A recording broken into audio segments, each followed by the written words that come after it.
हाँ है ना, मेरी लाइफ में भी एक बहुत स्पेशल लड़की, आदित्य ने मुस्कुराते हुए कहा। ये सुनकर मलिक परिवार के सदस्य चौंक गए। अंजलि ने कनक की तरफ देखा, जिसके चेहरे का रंग ही उड़ गया था, लेकिन अगले ही पल सबके होंठों पर मुस्कुराहट आ गई जब आदित्य ने कहा, मेरी प्रिंसेस, मेरी बहन अंजलि, भगवान का दिया बहुत ही स्पेशल गिफ्ट है मेरी ज़िंदगी में। रिपोर्टर ने कहना चाहा, सर हम आपकी love life. Now no more questions please. I think हम सब यहाँ कॉलेज फंक्शन इंजॉय करने आए हैं, मेरे इंटरव्यू के लिए नहीं। डीन सर ने पहले ही बहुत बढ़ चढ़ कर मेरी तारीफ़ कर दी है। इससे ज़्यादा मेरी लाइफ पर डिस्कशन किसी को डाइजेस्ट नहीं हो पाएगा। आदित्य की इस लाइन पर सब हंसने लगे और कनक की भी स्माइल बड़ी हो गई। प्रोग्राम को होस्ट करने वाले ने आदित्य से कहा, सर आज आप सालों बाद यहाँ कॉलेज के स्टेज पर मौजूद हैं, तो दर्शकों, कॉलेज स्टाफ और सारे स्टूडेंट्स की तरफ से मैं आपसे रिक्वेस्ट करता हूँ कि प्लीज़ हमें कुछ गाकर सुनाएं। होस्ट की इस बात पर दीपिका जी ने घबराकर अनिरुद्ध जी की तरफ देखा। उन्हें डर था कि कहीं आदित्य को गुस्सा ना आ जाए। अनिरुद्ध जी ने दीपिका को अनुराग जी की तरफ देखने का इशारा किया, जो आदि के कंधे पर हाथ रखकर उससे आंखों ही आंखों में रिक्वेस्ट कर रहे थे। आदित्य ने बहुत सहजता से होस्ट की रिक्वेस्ट मान ली, तो उसने आदि को एक चेयर और गिटार लाकर दे दिया। ज़िंदगी कैसी है पहेली हाय, कभी तो हंसाए कभी ये रुलाए। ज़िंदगी कैसी है पहेली। आदित्य की आवाज़ बहुत अच्छी थी, वो किसी प्रोफेशनल सिंगर की तरह गा रहा था। गाना ख़त्म होने पर सब वंस मोर चिल्लाते हुए ताली बजाने लगे, पर कनक को आदि की आवाज़ में एक दर्द सा महसूस हुआ। मलिक, फैमिली मेंबर्स और अंजलि के चेहरे पर भी उदासी की एक लहर आकर चली गई। आदित्य के गाने के बाद पुरस्कार और स्मृति चिन्ह देने का कार्यक्रम शुरू हो गया। अनुराग जी एक तरफ खड़े हो गए और आदि के हाथों से पुरस्कार दिलवाने लगे। कनक को आज बेहतरीन डांस और सिंगिंग के लिए कुछ पुरस्कार राशि मिली, जिसे उसने हॉस्पिटल के चिल्ड्रन वार्ड को डोनेट कर दी। इसके साथ ही उसे कॉलेज के लिए बैडमिंटन में प्राइज जीतने और सेमेस्टर एग्ज़ाम में टॉप करने के लिए पुरस्कार मिला। डीन सर ने कनक की तारीफ़ करते हुए अनुराग जी से कहा, मिस्टर मलिक, कनक वो लड़की है जिसमें हम मलिक सर की झलक मिलती है। हर चीज़ में बेस्ट है ये लड़की। अनुराग जी ने कनक के सर पर प्यार से हाथ रख दिया, तो कनक ने झुककर उनके पैर छू लिए। आदि ने देखा तो मुस्कुराने लगा। पुरस्कार लेकर सब आदित्य से हाथ मिला रहे थे। कनक ने भी अपनी घबराहट को छुपाते हुए बाकी सब की तरह हाथ बढ़ाया, तो आदित्य ने उसके कांपते हाथों को अपने मजबूत हाथों में थाम लिया और उसके मासूम चेहरे पर नज़र डाली, जो कि शायद घबराहट या शर्म की वजह से लाल हो गया था। लेकिन अगले ही पल उसे कनक के लिए उन लड़कों के कमेंट्स याद आ गए, तो उसकी पकड़ कनक के हाथों पर कस गई। कनक ने आदित्य के सामने होने की वजह से अपनी निगाहें नीची की थी। आदित्य के ऐसे पकड़ने से जब उसे दर्द महसूस हुआ, तो उसने नजरें उठाकर उसको देखा। उसकी आंखों में नमी आ चुकी थी, लेकिन फिर भी उसने अपने होठों की मुस्कुराहट कम नहीं होने दी। कनक की नम आंखें देखकर आदित्य ने उसका हाथ छोड़ दिया, तो वो तेज़ी से बैक स्टेज चली गई। अंजलि ने प्रोग्राम ख़त्म होने पर कनक को अपनी फैमिली से मिलवाया। आदित्य पहले ही वहाँ से निकल गया था। सब कनक से बहुत अच्छे से मिले, बस शीतल और अनिरुद्ध जी उससे थोड़े कटे कटे रहे। मलिक मेंशन सब लोग डिनर कर रहे थे। आज आदि भी सबके साथ डाइनिंग टेबल पर मौजूद था। अंजलि ने आदित्य को एक नज़र देखकर दीपिका जी से पूछा, मॉम, आपको मेरी फ्रेंड कैसी लगी? दीपिका जी बोली, कौन? कनक जी। आदित्य के हाथ खाना खाते खाते रुक गए। बहुत ही प्यारी बच्ची है वो, है ना पापा? दीपिका जी ने अनुराग जी से कहा। अनुराग जी, हाँ बेटा, साक्षात सरस्वती का वास है उनमें। जी पापा, बहुत टैलेंटेड हैं वो। राजेंद्र जी ने भी अपनी राय दी, एकदम भाई की तरह हैं वो दादू। अंजलि ने आदित्य को देखते हुए कहा। विक्रांत बोला, भाई की तरह नहीं है वो, बस ये समझ लो कि भाई का ही फीमेल वर्जन है। आदित्य ने विक्रांत को गुस्से से घूरा, तो बाकी सब हंस पड़े। लेकिन उसने दोबारा जो डांस किया, हमें बहुत बेहुदा लगा वो। पता नहीं सब कैसे कैसे कमेंट्स कर रहे थे उसे लेकर। हमसे तो सुना ही नहीं जा रहा था। कब से चुप बैठे? अनिरुद्ध जी ने थोड़ी नाराज़गी से कहा। शीतल बोली, पता नहीं आजकल की लड़कियों को क्या हो गया है, कोई शर्म ही नहीं है। कॉलेज प्रोग्राम में इस तरह का डांस। आदित्य से अब और नहीं सुना गया, तो वो खाना छोड़कर अपनी चेयर से उठ गया। सब ने उसकी तरफ देखा, तो उसने कहा, मेरा हो गया, और वहाँ से चला गया। अंजलि ने उसे ऐसे जाते देखा तो कुछ सोच में पड़ गई। बाकी सब अब भी कनक के डांस को ही डिस्कस कर रहे थे। अंजलि कनक के बारे में और गलत नहीं सुन पाई, तो चिल्लाते हुए कहा, बस करिए आप सब। दीपिका जी बोली, अंजलि बेटे, ये क्या तरीका है बात करने का? आप सब इतनी देर से एक लड़की के सिर्फ एक डांस की वजह से उसे कैरेक्टर सर्टिफिकेट दे रहे थे। ये क्या तरीका था? इतना ऊंचा खानदान है हमारा, पर सोच कितनी छोटी है यहाँ के लोगों की। अनिरुद्धजी बोले, stop it Anjali, one thing listen very well, I am not tolerate behaviour like this, do you understand, I am extremely sorry पापा। अनिरुद्ध शांत हो जाइए, अनुराग जी ने अनिरुद्ध जी से कहा और फिर अंजलि की तरफ देखकर बोले, अंजलि बेटे आप साफ साफ कहें जो भी कहना चाहती हैं।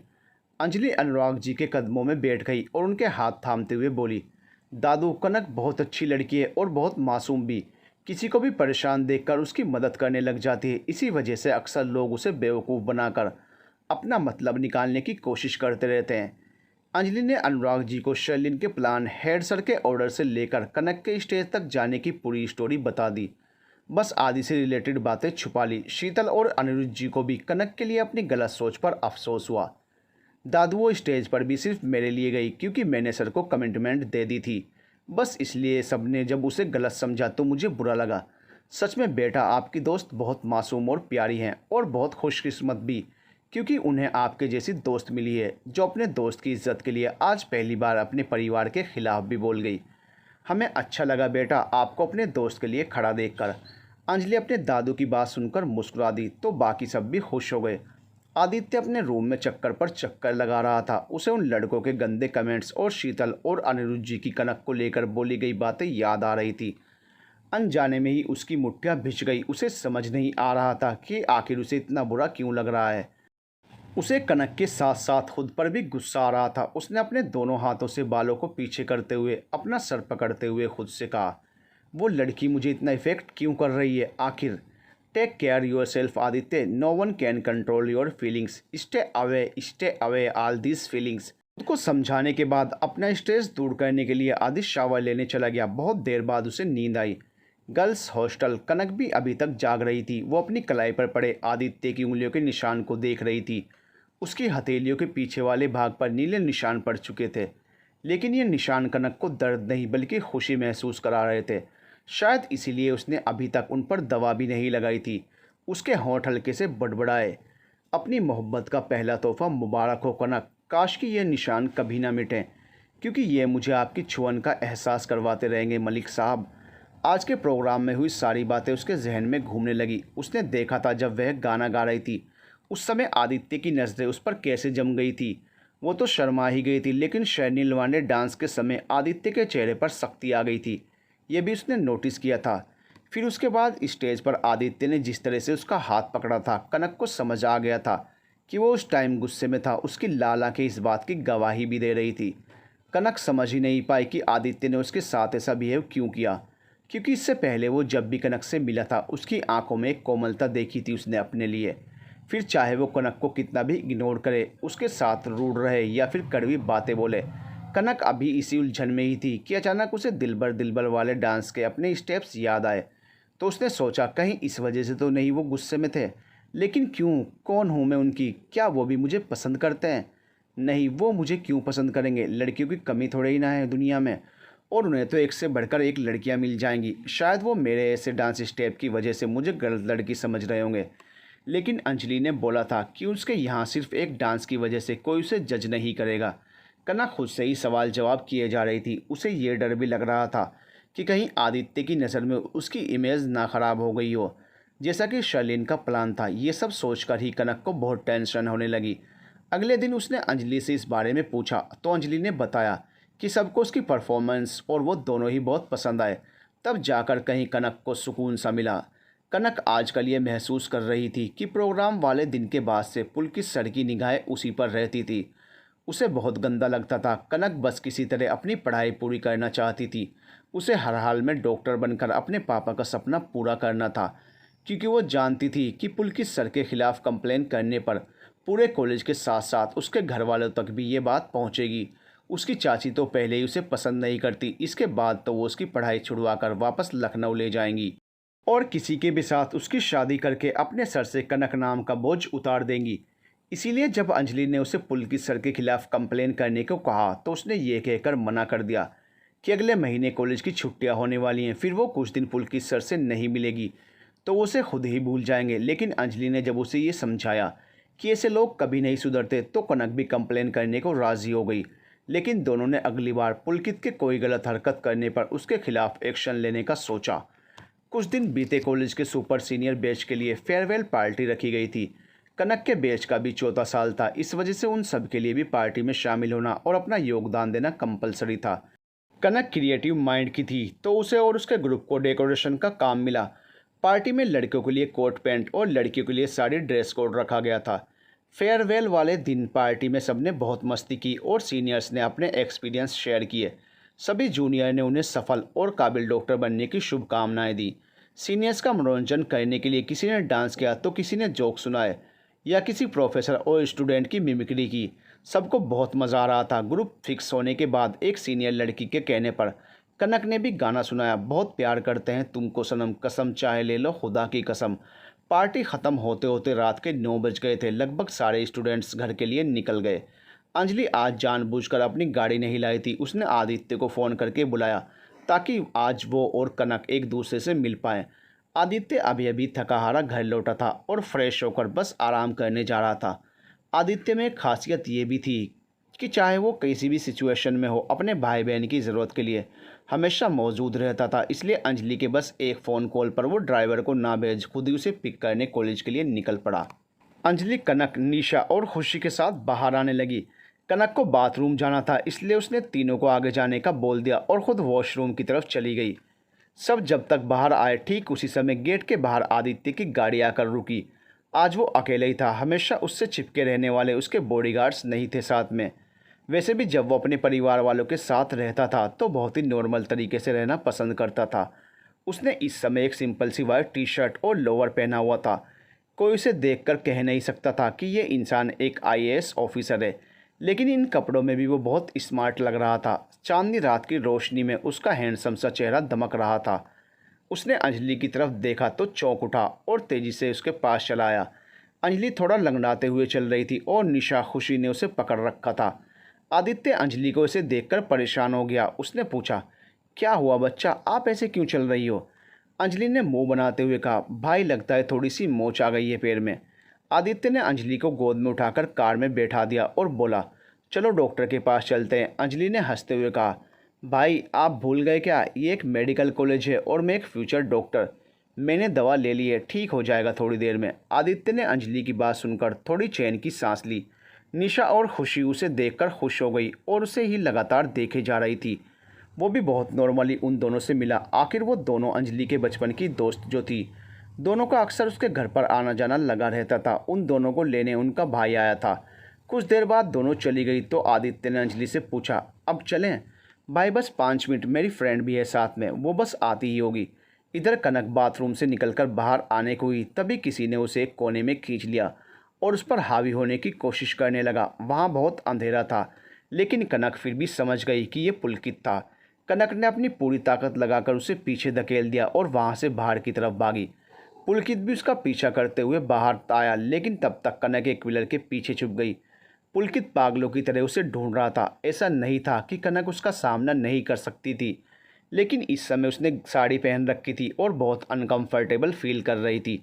बस इसलिए वो पुलकित की हरकत पर बहुत घबरा गई थी। उसने अपने हाथों से अपना मुंह दबा रखा था जिससे उसकी आवाज़ बाहर ना निकले। अंजलि को कनक का इंतज़ार करते काफ़ी वक्त हो गया था, लेकिन कनक अभी तक बाहर नहीं आई। तो अंजलि ने आदित्य से कहा, भाई आप कनक को बुला लाइए ना प्लीज़, बहुत देर हो गई उसे वॉशरूम गए हुए, पता नहीं कहाँ रह गई ये लड़की। आदित्य ने हैरान होते हुए पूछा, अरे लेकिन मैं कैसे जाऊँ उसे बुलाने? अंजलि ने उदास होते हुए कहा, भाई मैं चली जाती अगर मेरे पैरों में दर्द ना होता तो। और कोई है भी तो नहीं यहाँ पर, तो तुम उसे कॉल कर लो ना। आदित्य ने उसे आइडिया दिया। भाई उसका फ़ोन मेरे पास ही है, अंजलि ने कहा तो आदित्य को ना चाहते हुए भी अंजलि की बात माननी पड़ी। प्रोग्राम वाले दिन के बाद से वो कनक से दूर ही रहना चाहता था, लेकिन आज फिर उसका सामना कनक से होने वाला था। वो मन मारकर उसे बुलाने अंदर की तरफ जाने लगा। अंजलि ने उसे पुकारा, भाई। आदित्य ने मुड़कर उसे देखा तो अंजलि ने फिर कहा, कनक ने रेड साड़ी पहनी है, ब्लैक कलर के बॉर्डर वाली। आदि ने सर हिला दिया और कॉलेज के अंदर चला आया। उसके जाने के बाद अंजलि ने निशा और खुशी को फ़ोन करके खुश होते हुए बोला, प्लान सक्सेस रहा, मैंने भाई को कनक के पास भेज दिया। आज तो दोनों को बात करनी ही पड़ेगी। इधर कनक को छुपे हुए कुछ टाइम बीत गया था। जब उसे पुलकित नहीं दिखा तो वो गेट की तरफ भागने को हुई, लेकिन उसे फिर से किसी के कदमों की आहट सुनाई देने लगी तो वो वापस से एक कोने में छुप गई। लेकिन धीरे धीरे कदमों की आहट बहुत पास से आने लगी। तो कनक ने पुलकित का सामना करने का मन बना लिया और हिम्मत जुटाने लगी। आदित्य को कनक एक कोने में खड़ी दिखी। वो उसकी तरफ चला आया। अभी वो पास पहुंचा ही था कि तभी कनक झटके से पीछे मुड़ी और एक ज़ोरदार थप्पड़ उसे लगा दिया। आदित्य का तो दिमाग ही खराब हो गया। उसने गुस्से में अपनी मुट्ठियाँ बींच ली और कनक की तरफ अपनी गुस्से से लाल हो चुकी आंखों से देखा। कनक ने अपनी आंखें घबराहट और डर की वजह से बंद कर ली जब अचानक से किसी ने उसे पकड़कर दीवार से लगा दिया। कनक ने फिर से थप्पड़ मारने को अपना हाथ उठाया, लेकिन उसी समय उसके कानों में एक जानी पहचानी आवाज़ पड़ी। तो उसने झटके से अपनी आंखें खोल दी। उसके सामने आदित्य खड़ा था। वो बहुत गुस्से में लग रहा था और अपनी लाल आंखों से उसको ही घूर रहा था। कनक आदित्य को सामने देखकर अभी कुछ समझ ही नहीं पाई। उससे पहले ही आदित्य ने अपने दांत पीसते हुए कहा, दिमाग खराब है तुम्हारा? तुम्हारी हिम्मत कैसे हुई मुझे थप्पड़ मारने की? कनक तो पहले ही उसे सामने देखकर घबराई हुई थी। ऊपर से जब उसने आदित्य की बात सुनी तो उसकी तो हालत ही ख़राब हो गई। कनक की हालत बेहद ख़राब थी। आदित्य को गुस्से में देखकर उसके मुंह से शब्द नहीं निकल पा रहे थे। उसने अटकते अटकते कहा, वो हमने हमारा मतलब है हमसे। घबराहट के मारे कनक कुछ बोल ही नहीं पाई। उसकी सांसें बेतरतीब थी और दिल भी बड़ी तेज़ी से धड़क रहा था। आदित्य ने उसी ऐसी हालत में देखा तो एक झटके से उसे छोड़ दिया और आगे बढ़ गया। कनक भी उसके पीछे भागी। आप हमारी बात तो सुन लीजिए प्लीज़। उसने बेहद मुश्किल से ये शब्द बोले तो आदित्य ने पीछे मुड़कर उसको घूरते हुए कहा, shut up, just shut up your mouth. Kanak कांप कर 2 कदम पीछे हो गई और अपनी नम आँखों को ज़ोर से भींच लिया। वो कुछ देर ऐसे ही खड़ी रही। तभी आदित्य आगे बढ़ गया। आदित्य की आवाज़ उसे फिर से सुनाई दी, अंजलि बाहर गाड़ी में तुम्हारा वेट कर रही है। तो अगर तुम्हारी मुझे थप्पड़ मारने की फैंटेसी पूरी हो गई हो तो बाहर आ जाओ। कनक जब गाड़ी के पास पहुंची तो आदित्य ड्राइविंग सीट पर बैठ चुका था। कनक को देखकर उसने ज़ोर से धड़ाम की आवाज़ के साथ दरवाज़ा बंद किया तो खुद को नॉर्मल करने की कोशिश कर रही कनक वापस से घबरा उठी। अंजलि ने कनक को देखा तो उससे बोली, कहाँ रह गई थी तू? बहुत टाइम से तेरा वेट कर रही थी मैं। कनक ने कुछ नहीं कहा तो अंजलि ने कहा, अच्छा चल आ बैठ। कनक ने पीछे का दरवाज़ा खोला और अंजलि के पास बैठने को हुई तो अंजलि बोली, तू आगे चली जाना यार, मेरे पैर में थोड़ी सी मोच आ गई है तो यहाँ मैं पैर फैला कर बैठूँगी। आदित्य के पास बैठने की बात सुनकर ही कनक की हालत ख़राब हो गई। वो आदि के सामने होने की वजह से अंजलि को मना भी नहीं कर पाई। उसे कुछ समझ ही नहीं आ रहा था। वो अभी भी वहीं गाड़ी का दरवाज़ा पकड़कर सोच में डूबी खड़ी थी। आदित्य ने कुछ देर उसके बैठने का वेट किया, लेकिन जब उसने कनक को कोई हरकत करते नहीं देखा तो अपने जाने पहचाने रूढ़ अंदाज में कहा, मेरे पास पूरी रात नहीं पड़ी है तुम्हारी खिदमत करने के लिए, इसलिए या तो बैठ जाओ या पैदल चलकर हॉस्टल में जाओ, क्योंकि रात के 10:30 बज रहे हैं।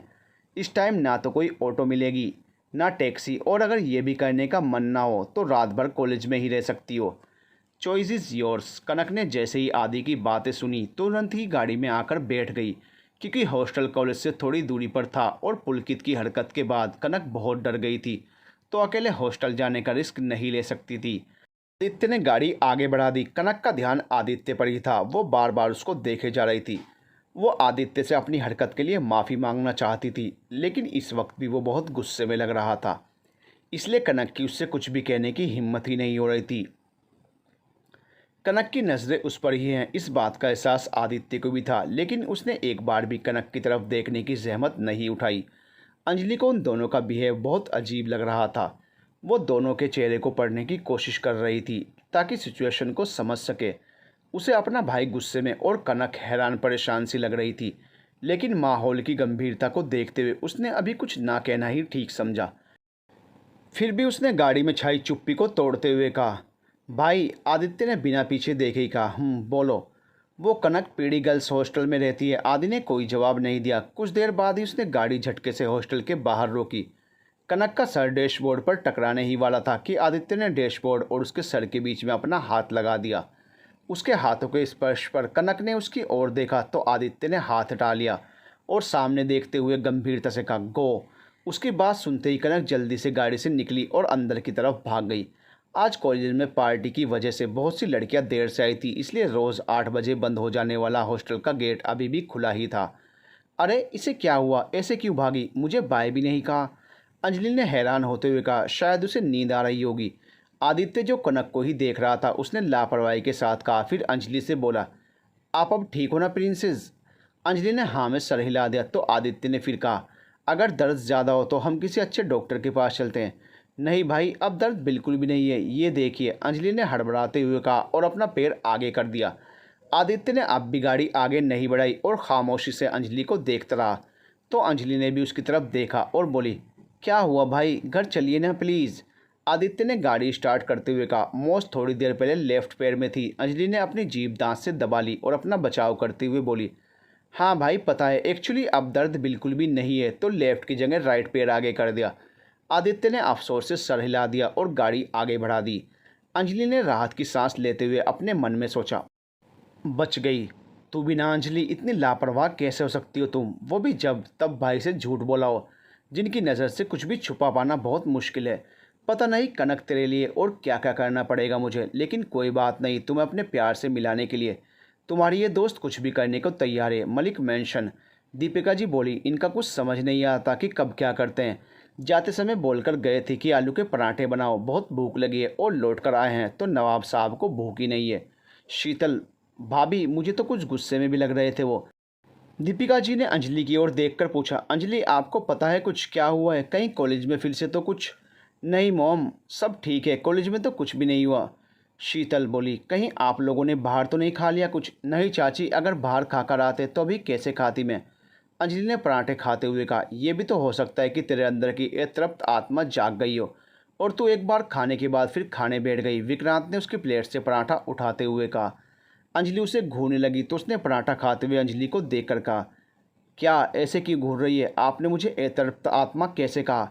विक्रांत बोला, मुंह से। अंजलि उसे घूरती रही तो विक्रांत बोला, तू खाना खा, अपनी आंखों से मुझे मत खा। अंजलि ने विक्रांत से अपना पराठा छीनने की कोशिश करते हुए कहा, मेरा पराठा वापस करो आप। विक्रांत बोला, तू पार्टी से लौटी है ना, फिर भी यहाँ कब से खाए जा रही है। पार्टी में नहीं खाया क्या, या तुम जूनियर इतने कंजूस हो कि सीनियर के लिए पार्टी में खाने की अरेंजमेंट ही नहीं रखी।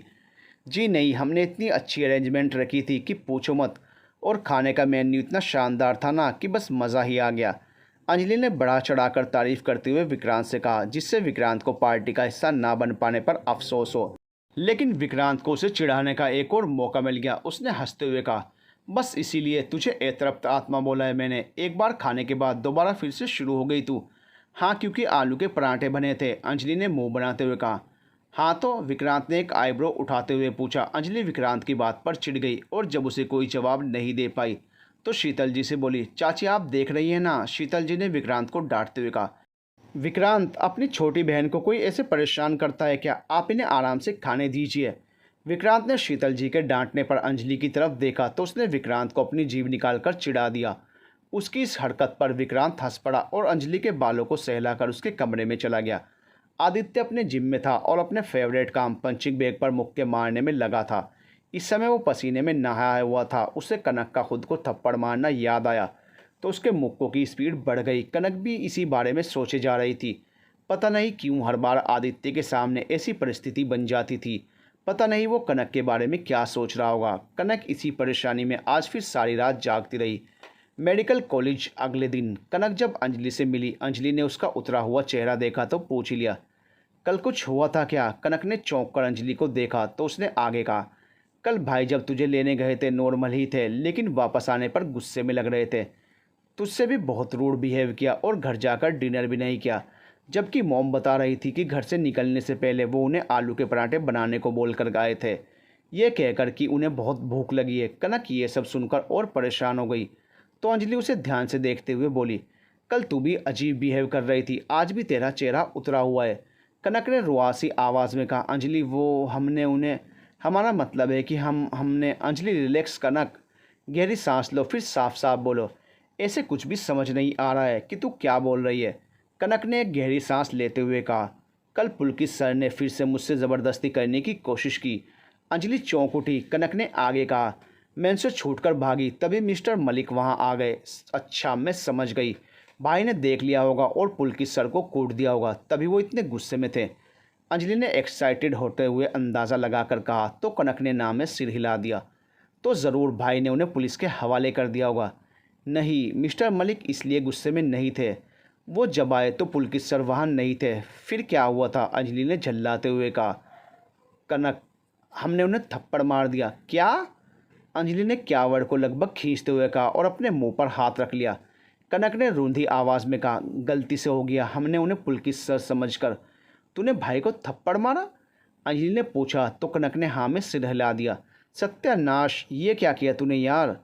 अंजलि ने सर पर हाथ रखते हुए कहा। कनक ने अंजलि को बता दिया कि उसने आदित्य को थप्पड़ मार दिया है तो अंजलि ने अपना सर पकड़ लिया। अंजलि बोली, ये क्या कर दिया तूने यार? मुझसे बहुत बड़ी गलती हो गई, मैंने जानबूझकर नहीं किया, मुझे लगा कि मेरे पीछे पुलकित है। कनक ने रुआसी आवाज़ में कहा। तूने उन्हें एक्सप्लेन किया ना कि क्यों तूने उन्हें? अंजलि की आवाज़ में परेशानी झलक रही थी। कनक ने ना में सर हिलाते हुए कहा, उन्होंने मौका ही नहीं दिया, मैंने बहुत कोशिश की। तू नहीं जानती यार, भाई को अपनी सेल्फ रेस्पेक्ट बहुत प्यारी है, उन्हें तो ये भी बर्दाश्त नहीं होता कि कोई उनसे ऊंची आवाज़ में बात करे। तूने तो सीधा थप्पड़ ही मार दिया, अंजलि ने गहरी सांस भरते हुए कहा। कनक अब रो पड़ी तो अंजलि ने उसे गले लगा लिया और बोली, डोंट बी पैनिक, सब ठीक हो जाएगा, डोंट वरी। अंजलि कनक को समझा रही थी जबकि वो खुद बहुत परेशान हो गई। कुछ रोज़ और बीते। कनक और अंजलि ने पुलकित के खिलाफ कंप्लेन कर दी थी। कुछ और लड़कियां जो पुलकित का शिकार बनी थी उन्होंने भी पुलकित के खिलाफ गवाही दी। सीसीटीवी की फुटेज तथा कनक और उन लड़कियों की गवाही पर पुलकित को मेडिकल कॉलेज से सस्पेंड कर दिया गया और डीन सर ने पुलिस कंप्लेन भी की, लेकिन जब तक पुलिस पुलकित के घर पहुंची तो वो वहां से फरार हो चुका था। पुलिस उसकी तलाश में थी। छुट्टियां होने वाली थी। कॉलेज के कुछ स्टूडेंट्स ने इस बार छुट्टियों में झुग्गी झोपड़ियों में रहने वाले गरीब लोगों को दवाइयाँ और कपड़े बांटने का फैसला किया था। साथ ही वे वहाँ रह रहे बच्चों को और किशोरावस्था की लड़कियों को सेल्फ डिफेंस सिखाने के साथ साथ थोड़ा बहुत शिक्षित भी करना भी चाहते थे। कनक और अंजलि भी इन स्टूडेंट्स के साथ शामिल थी। उन्हें कॉलेज अथॉरिटी से परमिशन भी मिल गई थी। अब बस डीएम से परमिशन लेटर साइन करवाना था। क्योंकि शहर का डीएम आदित्य अंजलि का भाई था तो लेटर साइन करवाने का काम अंजलि को मिला। अंजलि ने कुछ लड़कियों के साथ वहां जाने का सोचा।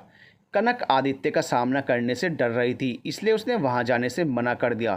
तो अंजलि ने उसे समझाया, तो भाई से माफ़ी मांगना चाहती है ना? कनक ने हाँ में सर हिलाया तो अंजलि बोली, तो फिर चल वहाँ, परमिशन लेने के बहाने तू भाई से मिलकर माफ़ी भी मांग लेना, ऐसे तो भाई तुझसे मिलेंगे नहीं। कनक भी अब तैयार हो गई वहाँ जाने के लिए।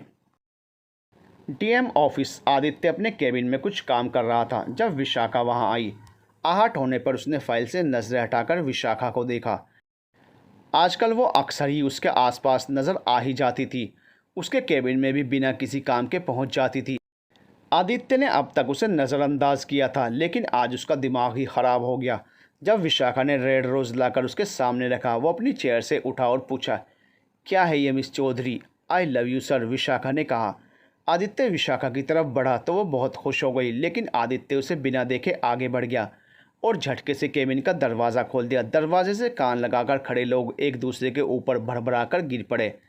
आदित्य ने लगभग चिल्लाते हुए एक एम्प्लॉय को पुकारा, करण। Yes sir. एक घुटी हुई सी आवाज़ उसके कानों में पड़ी और सबसे नीचे दबा हुआ करण निकलकर खड़ा हुआ। क्या तमाशा है ये? आदित्य ने अपने गुस्से को दबाते हुए कहा तो करण के साथ साथ बाकी सब ने भी धीरे से कहा, सॉरी सर, मिस चौधरी को यहाँ से ले जाओ और एक बात अच्छी तरह से समझा दो कि ऑफिस में इनका काम क्या है और ये यहाँ किस लिए आती हैं। आदित्य ने करण से कहा। यस सर, करण ने कहा और फिर विशाखा की तरफ देखा तो वो गुस्से में खुद ही बाहर जाने लगी। तभी आदित्य ने उसे पुकारा, मिस चौधरी। विशाखा के होंठों पर एक टेढ़ी सी स्माइल आ गई, लेकिन अगले ही पल उसका मुंह बन गया जब आदित्य ने आगे कहा, आज तो जाने दिया, लेकिन दोबारा मेरे केबिन में या मेरे आसपास बिना किसी रीज़न के दिखी तो मुझे भी नहीं पता मैं क्या करूँगा। आदित्य ऑफिस के लोगों को केबिन के बाहर खड़े होने पर डांट रहा था जब कनक और अंजलि ने बाकी स्टूडेंट्स के साथ ऑफिस में एंट्री ली। कनक ने आदित्य को आज फिर गुस्से में देखा तो डर के मारे पीछे होने लगी, लेकिन अंजलि ने उसका हाथ पकड़कर रोक लिया। आदित्य ने जब अंजलि को वहां देखा तो हैरान रह गया। उसने सभी एम्प्लॉय को जाने को कहा और अंजलि की तरफ बढ़ा। तभी उसकी नज़र अंजलि के पास में खड़ी कनक पर पड़ी तो उसे कनक का मारा थप्पड़ याद आ गया और उसकी आंखों में एक नाराज़गी सी दिखने लगी। वो वापस पलट गया और अपने केबिन की तरफ जाते हुए अंजलि से बोला, केबिन में आओ। सब अंदर केबिन में पहुंचे। सारी लड़कियां आदित्य को पहली बार अपने इतने करीब पाकर बहुत एक्साइटेड थी।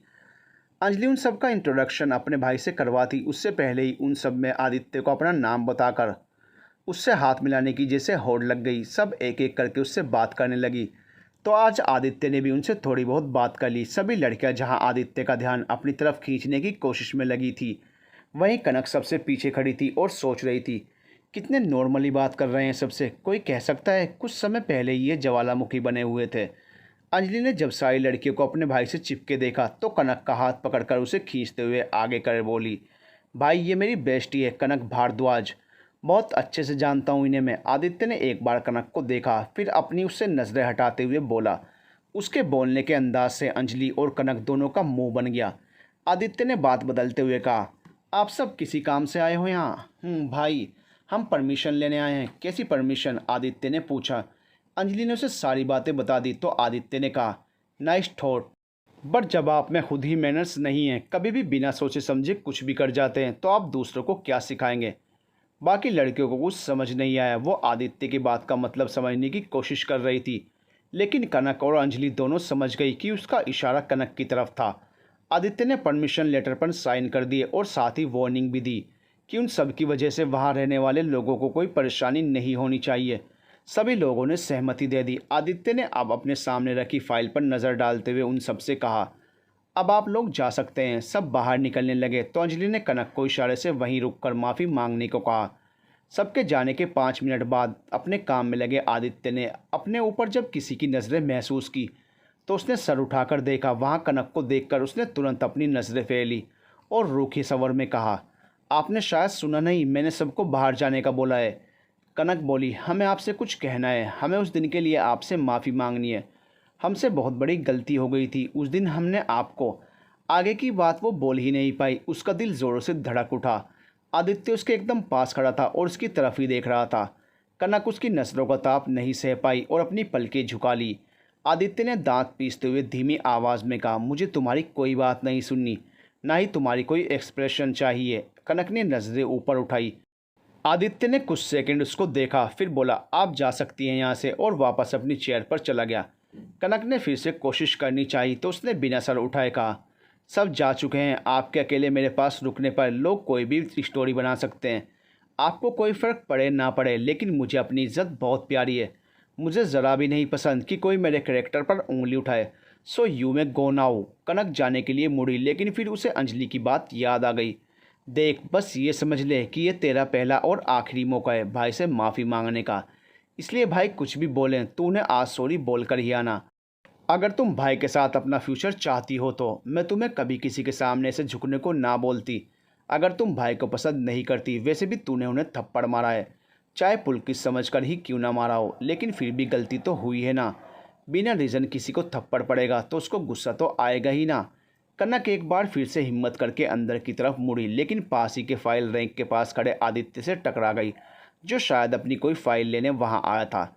लेकिन अपनी सोच में गुम कनक को इसका पता ही नहीं चला। उसने आदित्य के सीने से लगे अपने सर को ऊपर उठाया और कुछ कहने को ही उससे पहले आदि ने उसे पकड़कर दरवाजे से लगा दिया और व्यंग्य से बोला, तुम्हें सुनाई नहीं दे रहा या फिर मेरी करीबी पसंद आ गई है, इस वजह से मेरे पास से हटने का मन नहीं कर रहा? कनक से अब बर्दाश्त नहीं हुआ। उसने अपनी नज़रें उठाई। उसने अपनी रुलाई रोकने के लिए अपने होंठ ज़बरदस्ती भींच लिए थे, लेकिन फिर भी उसकी आंखों से आंसू छलक उठे। आदित्य ने उसे ऐसे देखा तो उसे छोड़कर पीछे घूम गया और बोला, गेट लॉस्ट। कनक ने अपने आंसू पोंछे और सॉरी सर बोलते हुए बाहर चली गई। आदित्य ने उसके जाने के बाद गुस्से में अपना हाथ दीवार पर मार दिया और दोनों हाथों से अपने बाल पीछे करते हुए ऊपर की तरफ देखकर अपनी आंखें बंद कर ली।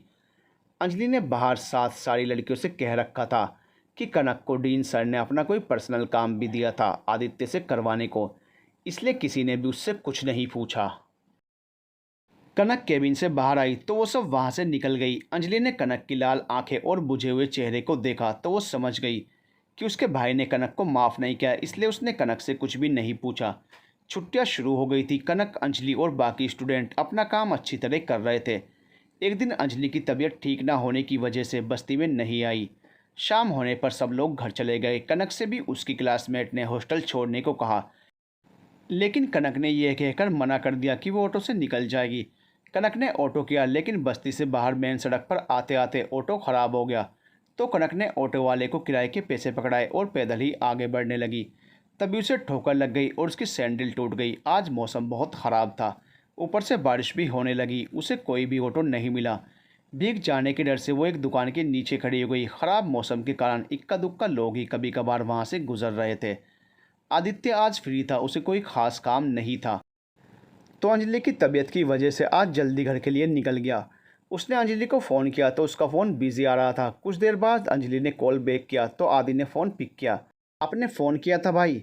हाँ, मैं घर आ रहा हूँ तो सोचा तुमसे पूछकर कुछ फेवरेट रेस्टोरेंट से तेरे लिए कुछ खाने के लिए ले आऊँ। बट तेरा फ़ोन इतनी देर से बिज़ी था तो मैंने खुद ही तेरे लिए पिज़्ज़ा और बर्गर पैक करवा लिया। वो भाई में कनक से बात कर रही थी जिससे उसे थोड़ी हिम्मत मिले। अंजलि ने जानबूझकर ये बात आदि से कही। आदित्य चौंक गया लेकिन अंजलि से नॉर्मल आवाज़ में पूछा, क्यों, कहीं जंग लड़ने जा रही है तुम्हारी दोस्त? नहीं भाई, वो आज बस्ती में गई थी ना बच्चों को पढ़ाने, लेकिन बारिश की वजह से वहीं फंस गई है। कोई साधन भी नहीं मिल रहा उसे, अकेले होने की वजह से वो थोड़ी डर गई है। इसी वजह से मैं उससे बात कर रही थी। अंजलि ने एक ही सांस में सारी बात कह दी क्योंकि वो जानती थी कि अगर वो रुकी तो उसका भाई उसे अपनी बात पूरी नहीं करने देगा। अच्छा फ़ोन रखो, मैं घर ही आ रहा हूँ, ये बोलकर आदित्य ने फ़ोन काट दिया। लेकिन अब उसे कनक की फ़िक्र होने लगी थी क्योंकि जिस जगह अंजलि के हिसाब से कनक थी वो एरिया अच्छा नहीं माना जाता था। आदित्य ने गहरी सांस लेकर बड़बड़ाते हुए कहा, पता नहीं ये बेवकूफ़ लड़की हर बार खुद को मुसीबत में कैसे डाल लेती है। कनक बारिश रुकने का इंतज़ार कर रही थी। तभी कुछ देर के अंतराल के बाद दो गाड़ियां वहां आकर रुकी। पहली गाड़ी से दो लोग उतरे और उसे घूरते हुए अंदर चले गए। दूसरी गाड़ी में बैठा अधेड़ उम्र का आदमी बहुत देर तक उसे देखता रहा, फिर वो भी अंदर चला गया। कनक को उन लोगों का खुद को घूरना असहज कर गया। वो वहाँ से जाना चाहती थी लेकिन बारिश की वजह से वहाँ रुकने के अलावा कोई और ऑप्शन नहीं था। लगभग 5 मिनट बाद एक आदमी उसके पास आया और बोला, ये लड़की, तू फोकट में खड़ी होकर इधर क्या कर रही है? अंदर चलो और काम कर अपना। कनक ने पहचान लिया ये वही आदमी था जो गाड़ी में बैठकर उसे घूर रहा था, लेकिन वो समझ नहीं पाई कि वो आदमी किस काम की बात कर रहा है। कनक को चुप खड़ा देखकर आदमी को लगा कि शायद वो बहरी है, तो उसने उस दुकान के बोर्ड की तरफ इशारा किया। कनक की नज़र बोर्ड पर पड़ी तो वो चौंक गई। यह एक मेंस बॉडी मसाज पार्लर था जिस दुकान के बाहर वो खड़ी थी। उसने उस आदमी से कहा, आप हमें गलत समझ रहे हैं, हम यहाँ काम नहीं करते हैं। आदमी थोड़ा निराश होकर उससे कुछ दूरी पर खड़ा हो गया और ऊपर से नीचे तक उसे घूरने लगा। तो कनक का ध्यान अपने कपड़ों पर गया जो पानी की बौछार से भीगकर उससे चिपक गए थे। कनक ने पीछे मुड़कर अपना दुपट्टा शॉल की तरह खुद से लपेटा, लेकिन उसका दुपट्टा भी नेट का था, उससे भी कोई खास फ़ायदा नहीं हुआ। तभी उसने देखा कि वो आदमी उसकी तरफ बढ़ रहा था और उसके बहुत नज़दीक आ गया। कनक वहाँ से भागने को हुई लेकिन अचानक से उसके और उस आदमी के बीच में कोई आ गया। घबराई हुई कनक को राहत मिली जब उसके कानों में जानी पहचानी आवाज़ पड़ी, मेरे साथ है ये। आदित्य ने उस आदमी को घूरते हुए कहा। आदमी ने कहा, अच्छा फिर ठीक है, मैं तो इन्हें ये देने जा रहा था, यहाँ गिरी हुई थी, मुझे लगा कि इनकी होगी, लेकिन ये तो डर गई और भागने लगी। आदमी ने एक पायल आदित्य को देते हुए कहा तो कनक ने अपने पैरों को देखा, उसकी एक पायल गायब थी। आदित्य ने पायल ले ली और उस आदमी को थैंक यू बोला। वो आदमी वहाँ से अंदर चला गया। दिमाग है भी तुम्हारे पास या नहीं? तुम्हें खड़े होने के लिए और कोई जगह नहीं मिली? पता भी है कैसी जगह है? आदित्य ने कनक पर नाराज़ होते हुए कहा। कनक ने एक नज़र उठाकर मास्क लगाए आदित्य को देखा और वहाँ से निकलकर एक दूसरी दुकान के पास खड़ी हो गई। आदित्य ने उसकी इस हरकत पर उसे घूरकर देखा और अपना कोट निकालते हुए उसकी तरफ बढ़ गया। कनक ने उसे अपनी तरफ आते देख अपनी पलकें झुका ली। उसकी सांसें तेज चलने लगी और घबराहट की वजह से धड़कन भी तेज हो गई। आदित्य ने उसके चेहरे के एक्सप्रेशन देखते हुए अपना कोट उसे ओढ़ाकर कहा, पहन लो इसे ठीक से। कनक को अपने चिपके हुए कपड़े याद आए तो वो शर्म से गड़ गई। गाड़ी में बैठो। कुछ ही देर बाद आदित्य ने लगभग आदेश देते हुए कहा, हम ठीक हैं, आप जाइए। कनक ने कहा तो आदित्य ने झल्लाते हुए कहा, ठीक हो यहाँ अकेली इस जगह पर, वो भी ऐसे भीगे कपड़ों में? चलो यहाँ से, मैं हॉस्टल छोड़ दूंगा तुम्हें, बेकार की जिद मत करो। हम चले जाएंगे, बारिश रुकेगी तो आप जाइए यहाँ से। कनक ने दूसरी तरफ देखते हुए कहा, कैसे जाओगी, उड़कर या तैर कर? क्योंकि इस समय यहाँ कोई ऑटो या टैक्सी तो मिलने से रहा। आदित्य ने व्यंग्य से कहा, हम उड़कर जाएं या तैर कर, अकेले रहें या भीगे कपड़ों में रहें, ये सब हमारी प्रॉब्लम्स हैं, हम खुद हैंडल कर लेंगे, आपको हमारी फ़िक्र करने की ज़रूरत नहीं है। इस बार आदित्य का गुस्सा उसके कंट्रोल से बाहर हो गया तो उसने कनक का हाथ पकड़कर उसे अपनी तरफ खींचा और कुछ बोलने को हुआ। कनक ने भी अपनी नज़रें उठाकर उसकी आंखों में झांका तो आदि कुछ देर उसकी नीली आंखों में खोसा गया। दोनों एक दूसरे को ही देखे जा रहे थे। उसी समय पहली वाली दुकान के अंदर गए लोग बाहर आकर अपनी गाड़ी में बैठने लगे। दोनों को ऐसे देखकर एक आदमी ने कहा, छी, आजकल के लड़के लड़कियों को ना कोई शर्म है ना लिहाज, देखो कैसे खुल्लम खुल्ला रोमांस कर रहे हैं। दूसरा आदमी बोला, ओ लैला मजनू, सारी फिल्म यहीं बना लोगे क्या? कुछ घर के लिए भी बचा के रखो। दोनों चले गए तो आदित्य भी कनक से दूर हट गया और उसे घूरते हुए बोला, चलें या फिर कुछ और सुनना बाकी रह गया हो तो वो भी सुन लेते हैं। ये भी आपकी ही वजह से सुनना पड़ा हमें। अच्छे भले अकेले खड़े थे हम। रही बात आपके साथ जाने की, तो हम हरगिज़ नहीं जाएंगे, क्योंकि फिर आपको लगेगा कि हम आपके करीब आने की कोशिश कर रहे हैं। हमारे करैक्टर पर कोई उंगली उठाई, ये हमें भी पसंद नहीं है। आदित्य को अब समझ आ गया कि उस दिन वाली बात पर कनक उससे नाराज़ है। उसके होठों पर हल्की सी मुस्कान आ गई, जो मास्क लगाए होने की वजह से कनक को नज़र नहीं आई। आदि ने गंभीर होकर कहा, सॉरी उस दिन के लिए, मुझे ऐसा नहीं बोलना चाहिए था। कनक ने अब भी उसकी तरफ नहीं देखा तो आदि ने कहा, पहली बार किसी लड़की से माफ़ी मांगी है मैंने, इसलिए भी माफ़ कर दो। हमने आपको माफ़ कर दिया। हम आपकी तरह नहीं हैं जो सामने वाले को उसकी गलती के लिए एक्सप्लेन करने का और सॉरी कहने का मौका ही ना दें। कनक ने कहा। आदित्य ने कुछ कहना चाहा, लेकिन उसका फ़ोन रिंग होने लगा। कनक ने फ़ोन पर बात करते हुए आदित्य के माथे पर चिंता की लकीरें देखी तो पूछ लिया, क्योंकि अब तक की बात से उसे समझ आ गया था कि फ़ोन कॉल पर अंजलि की ही बातें हो रही थी। आदित्य ने गाड़ी की तरफ जाते हुए कहा, अंजलि को स्टमक इन्फेक्शन हो गया है, अभी अभी उसकी रिपोर्ट्स आई हैं। मॉम का फ़ोन था, बहुत परेशान है वो। आदित्य ड्राइविंग सीट पर बैठा तो कनक भी तुरंत पैसेंजर सीट पर बैठ गई। आदित्य ने उसकी तरफ हैरानी से देखकर बोला, अभी तक तो मुझसे मिन्नतें करवा रही थी आप, अब अचानक से ये हृदय परिवर्तन क्यों?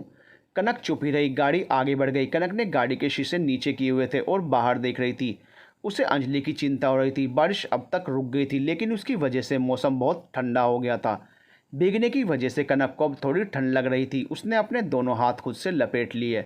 आदित्य ने उसे ऐसे देखा तो शीशे ऊपर कर दिए और गाड़ी का हीटर ऑन कर दिया। इस पर कनक ने भी उसकी तरफ देखा तो वो सामने देखते हुए बोला, मर जाओगे ठंड में अगर ऐसी ही हरकतें रही तो। कनक ने कुछ नहीं कहा और सर सीट से लगाकर अपनी आंखें बंद कर ली। उसके चेहरे पर टेंशन साफ देखी जा सकती थी। रास्ते में सड़क के किनारे दो बच्चे बैठकर गुब्बारे बेचते हुए दिखे तो आदित्य ने गाड़ी रोककर उनसे वहां बैठने की वजह पूछी। एक बच्चे ने एक छोटे से चाय के ठेले के पास खड़े फटेहाल से आदमी की तरफ इशारा करके बताया कि वो उनके पापा हैं। आदित्य ने अंजलि के लिए पैक करवाया हुआ खाने का सामान उन बच्चों को दे दिया और उनके पिता को बुलाकर कुछ पैसे पकड़ाए और एक कार्ड देते हुए कहा, यहाँ चले जाना, ये एक सरकारी संस्था है जहाँ ज़रूरतमंद और बेसहारा लोगों की मदद की जाती है। आदमी ने उसे शुक्रिया कहा। आदित्य वहाँ से आगे बढ़ गया। थोड़ी देर बाद उसने गाड़ी कनक के हॉस्टल की तरफ मोड़ी तो कनक ने एकदम से कहा, हमें अंजलि से मिलना है। आदित्य ने शांति से कनक को देखा। वो जानता था कि अंजलि और कनक एक दूसरे के लिए क्या मायने रखते हैं। इसी वजह से उसने बिना किसी सवाल जवाब के गाड़ी मलिक मैंशन की तरफ ले ली। To be continued.